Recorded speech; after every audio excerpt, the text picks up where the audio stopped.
नमस्कार मित्रों, सौरभ तिवारी की बात में बहुत बहुत स्वागत है आप सबका। सौरभ तिवारी के जितने भी दर्शक हैं सभी लोगों को नवरात्रि की बहुत बहुत शुभकामनाएं। मैं माँ से आप सभी की मंगल कामना करता हूँ। आप माँ से मैं प्रार्थना करता हूँ कि माँ आप सभी का कल्याण करे। मित्रों, एक नया शो मैं अपने निजी यूट्यूब चैनल पर लेकर आ रहा हूँ। कई लोगों का लगातार मेरे पास सुझाव आते रहे हैं कि तिवारी जी, आप मंत्री से लेकर संतरी तक, डीएम से लेकर एसडीएम तक, थानेदार से लेकर कप्तान तक सबसे मिलते जुलते हैं और मिलते आए भी हैं। तो अच्छी अच्छी बातें जो लोग जानना चाहते हैं वो आप हमारे बीच में लेकर आइए, अपने यूट्यूब पे लेकर आइए और लोग उसको पसंद भी करेंगे। और जैसे मित्रों आप लोगों का प्यार मिल रहा है, बहुत अच्छा लग रहा है लगातार। मैं चाहता हूँ कि इस वीडियो पर भी आपका रिस्पॉन्स मिले। मित्रों, मैं बात करूँगा नगर पालिका चुनाव 2012 बरहज में जो हुआ था। जून का आखिरी सप्ताह चल रहा था, जहाँ तक मेरी याददाश्त अगर तेज है तो उसमें चुनाव लड़ रहे थे अजीत जायसवाल, वीरेंद्र गुप्ता और भारतीय जनता पार्टी की तरफ से नयाब हुसैन नियाजी जी। तो चुनाव से जिस दिन प्रचार ख़त्म होना था उस दिन मैं वैशाली से बरहज पहुँचता हूँ, देवरिया स्पीड बरहज। तो कहीं वही 1-2 बजे करीब का समय रहा होगा। मेरे पास बरहज के एक बीजेपी के बड़े नेता हैं, उनका फ़ोन आया कि तिवारी जी आप आ गए। हम कहें जी मैं आ गया हूँ, बताइए क्या आदेश है मेरे लिए। बोले कि आज शाम को करीब 4 बजे जनसभा है तो आप आइए। हम कहें बिल्कुल आएंगे और अच्छा भाषण दीजिएगा। हम कहें मैं भाषण दूंगा? बोले हाँ, आपको संबोधित करना है। हम कहें भैया मैं क्यों संबोधित करूँगा, मैं तो पत्रकार आदमी हूँ। बोले नहीं, अजय मिश्रा गुरु जी हैं, वो तो अजीत जायसवाल जी के लिए प्रचार कर रहे हैं, वोट मांग रहे हैं, तो आप हमारी तरफ से मांगिए। मैंने कहा अरे भाई, अजीत जायसवाल जी के लिए अजय मिश्रा गुरु जी जो हमारे पत्रकारिता के भी गुरु हैं, हमारे स्टूडेंट लाइफ के भी गुरु हैं, तो उनका अपना निजी फैसला है। तो वो किसी का भी प्रचार कर रहे हैं, वो स्वतंत्र है। मैं थोड़े उनका दिखा दे कि मैं किसी का और प्रचार करने लगूँगा। भाई इसके लिए मैं माफ़ी चाहूँगा, मैं पत्रकार हूँ, मुझे पत्रकार ही रहने दीजिए।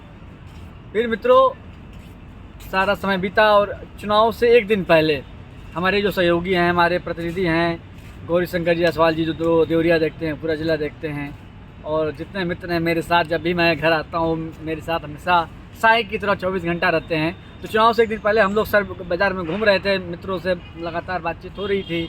तो नयाब हुसैन नियाजी जी अपने मोटरसाइकिल से, अपने 1-2 लोग का मोटरसाइकिल और था, उससे मिल गए मुझे। बोले अरे सौरभ जी आइए आइए, बैठिए बैठिए। अब तो नयाब हुसैन नियाजी जी नहीं हैं इस दुनिया में, बीमारी से उनका निधन भी हो गया है। तो हम लोग साथ में बैठे तो कई लोगों के पास मुझे लग गया था, जब मैं आया था उसी दिन मुझे लग गया था कि ये चुनाव अजीत जायसवाल ही जीत रहे हैं। लेकिन नयाब हुसैन नियाजी चुनाव लड़ रहे थे, बीजेपी ने उनको टिकट दिया था। कई लोग सवाल उठाते हैं कि उनको टिकट क्यों दिया। मैं इस पचड़े में नहीं पड़ना चाहता हूँ कि उनको टिकट क्यों दिया था भारतीय जनता पार्टी ने, क्या उनकी योग्यता थी, इस पर मैं कोई कमेंट नहीं करूँगा। और तो जाहिर सी बात है कि उन्होंने अपने मोटरसाइकिल पर मुझे बिठाया और गौरी शंकर जी अपने मोटरसाइकिल पर थे, मैं नयाब हुसैन जी के मोटरसाइकिल पर था। तो मित्रों जिसके पास हम घर जाते थे, जिसके पास चाय पानी हम लोग होता था, तो फिर मुझे साइड में लाकर, अगर अजीत जायसवाल का वो सपोर्ट होता था, अजीत जायसवाल का वो चाहने वाला होता था, तो मुझसे बोला था अरे सौरभ भाई इधर आओ, वोट देवा अजीत भैया के, घुमा तड़ा नयाब हुसैन के साथ, ये क्या बात बाटे। मेरे बच्चा के हम मतले बनिए का कि हम वोट अजीत जायसवाल के दें। अरे भाई हम तो पत्रकार आदमी हैं, अब जे के भाई हम मन के रोके वोट दें। अरे हम जानते हैं जहाँ पत्रकार साहब, तो वोट देवा अजीत जायसवाल के ही। ठीक है भाई। कई ऐसे लोग के पास भी गए जो अजीत जायसवाल के विरोधी थे, वो कहते थे अरे का हो पत्रकार साहब, वोटवा देवा अजीतवा का, घुमा तड़ा नयाब हुसैन के साथ, ये कैसे का हो, का पट्टी पढ़े बड़ा। हम कह भैया तू पूछ ला का पट्टी पढ़े बनी। दोनों पट्टी ने भाई हमारे अच्छे संबंध रहे हैं, शुरू से ही रहे हैं। तो मैंने सोचा अरे भाई ऐसा क्या हो गया कि सब लोग करेंगे अजीत जायसवाल के साथ। तो फिर मैं फ्लैशबैक में गया, 2004 9 अक्टूबर का दिन मुझे याद आ रहा है, जब अजीत जायसवाल पर हमला हुआ था। और उसके बाद जो सिनेमा हॉल कांड हुआ था वो सबको पता था, और उस टाइम हम लोग अजीत जायसवाल के साथ थे कि अजीत जायसवाल पर आके जिस तरह से अटैक हुआ था। फिर नगर पालिका चुनाव जब हुआ था, इससे पहले 2012 से पहले 2006 में शायद हुआ था, तो अजीत जायसवाल, तो हम लोग चाहते थे अजीत जायसवाल चुनाव जीते, सब समर्थन भी हमने किया था, लेकिन अजीत जायसवाल चुनाव हार गए थे।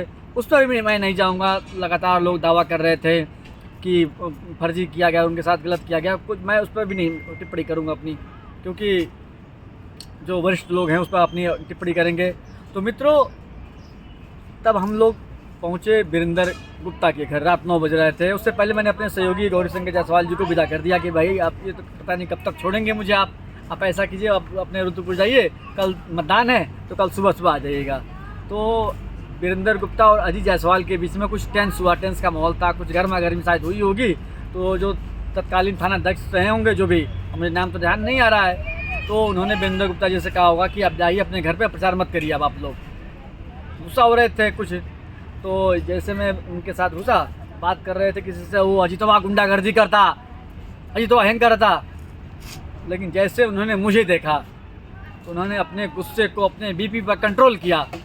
कहा देख रहे हैं नियाज जी, अजीत जायसवाल क्या कर रहे हैं। और भी कई लोग थे उसमें, मैं नाम किसी का नहीं लूँगा, क्योंकि वीरेंद्र गुप्ता के घर पे हम थे, तो इसलिए वीरेंद्र गुप्ता का नाम मैं कोट कर रहा हूँ। और कई नियाज हुसैन नियाजी जी भी थे वहाँ पे, कई और जो नगर पालिका के चुनाव लड़ रहे थे सभी लोग मौजूद थे, अधिकतर लोग मौजूद थे, सब लोग अजीतवा। लेकिन कई लोग मुझे देख रहे थे कि पचा नहीं पा रहे थे मुझे कि मैं वहाँ कैसे आ गया हूँ। अरे भाई पत्रकार साहब को भाई आप फ्री कर दीजिए भाई, इनको चुनाव कवर करना है, आप लेके घूम रहे हैं। तो हम लोग साथ में बैठ कर वहाँ पे भोजन भी किए। और वीरेंद्र गुप्ता जी ने कहा कि देखिए क्या अच्छा सहयोग है कि केवल अजीत जायसवाल को छोड़ के सभी लोग यहाँ पर मौजूद हैं। तो हम लोग खाना खाए। मैंने नया जी से कहा कि भैया अब 10:30 हो रहा है, अब घर भी जाना है मुझे, कल मतदान भी है, सुबह उठना भी है। बोले हाँ हम भी चलते हैं। काफ़ी सारी बातें हुई, मैं सारी बातें तो मैं अपने यूट्यूब पे बता नहीं सकता हूँ क्या बातें हुई वहाँ पे। लेकिन एक व्यक्ति जो चुनाव लड़ रहे थे वो गुस्से में थे थोड़ा सा, बोले अरे तो अजीतवा का आदमी है पत्रकार। तो गुस्सा तो मुझे बहुत आया, सुनते सुनते मेरा भी सब्र का मान टूट गया। मैंने कहा पाकिस्तानी है क्या, बताइए पाकिस्तान से आया हुआ है अजीत के, चलो ठीक है भाई अजीत का आदमी हूँ मैं, और तो अजीत को ही दूंगा, गुनाह कर दिया मैंने कोई, बताइए आप लोग। जब मैं हड़काया उनको तब वो शांत हुए। तो मित्रों चुनाव हुआ, मैंने वोट दिया, वोट दे के वापस दिल्ली आ गया, अपने काम में लग गया अपने। तो जब रिजल्ट आया तो रिजल्ट सबको पता था कि अजीत जायसवाल चुनाव में जीतेंगे, और हुआ भी वही। तो जब मैं फिर घर पहुंचा, यही मेरे ख्याल से अक्टूबर का महीना रहा होगा, दशहरा से पहले, तुम्हारे सहयोगी गौरीशंकर जी आए, बोले कि भाई साहब चलते हैं अजीत जायसवाल जी के पास, बधाई देंगे। हम चलो ठीक है, और एक विज्ञापन की बात कर लीजिएगा। मैंने कहा देखिए गौरीशंकर जी मुझे माफ़ कर दीजिए, अब अजीत जायसवाल जी चेयरमैन हो गए हैं। अच्छे लोगों को मैं देखा है बदलते हुए, और भाई अजीत जायसवाल भी इंसान है, वही बदल जाएंगे, मैं नहीं जाऊंगा। अब गौरीशंकर जी नहीं जिद करने लगे, भाई देखिए आप उनके लिए जहाँ जहाँ जा रहे हैं तो सब लोग तो कह रहे थे कि आप अजीत के समर्थक हैं। जब उनको पता है तो अजीत जायसवाल को भी पता होगा, और उनके लिए आपने क्या क्या नहीं किया, उनके चुनाव में हमेशा उनके साथ रहे हैं। तो उन्होंने थोड़ा सा उत्साहवर्धन किया तो हम लोग गए। लेकिन मुझे विश्वास नहीं था कि अजीत जायसवाल हमें विज्ञापन देंगे, लेकिन फिर भी मैंने गया वहाँ पर, बधाई दिया, बातचीत हुई।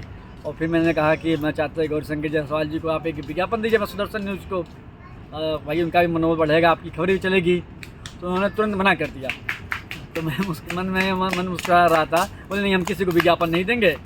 मैंने कहा जब वीरेंद्र गुप्ता चेयरमैन थे और उनको पता था कि मैंने उनको वोट नहीं दिया, अजीत जायसवाल को वोट दिया है, फिर भी उन्होंने, मैं एक पत्रिका में काम करता था, विश्वसनीय समाज पत्रिका थी, उसमें उन्होंने 5,000 रुपये का विज्ञापन दिया। मैंने कहा उनको पता था कि मैं उनको वोट नहीं दिया हूँ, फिर भी उन्होंने 5,000 का वोट दिया, और इनको सारी बातें पता है, फिर भी उन्होंने विज्ञापन देने से मुझे मना कर दिया। मुझे बहुत बुरा लगा। जब मैंने चलो भाई ठीक है, लेकिन उसके कुछ दिन बाद देखा मैंने कई अखबारों को विज्ञापन दिया। उन्होंने कहा मैं किसी अखबार को विज्ञापन नहीं दूँगा, नगर पालिका का बहुत पैसा खर्च हो रहा है। हम कहें ठीक है भाई चलिए, बदल गए। तब भाई अपने आप को अपने चेयरमैन के रूप में रखते थे।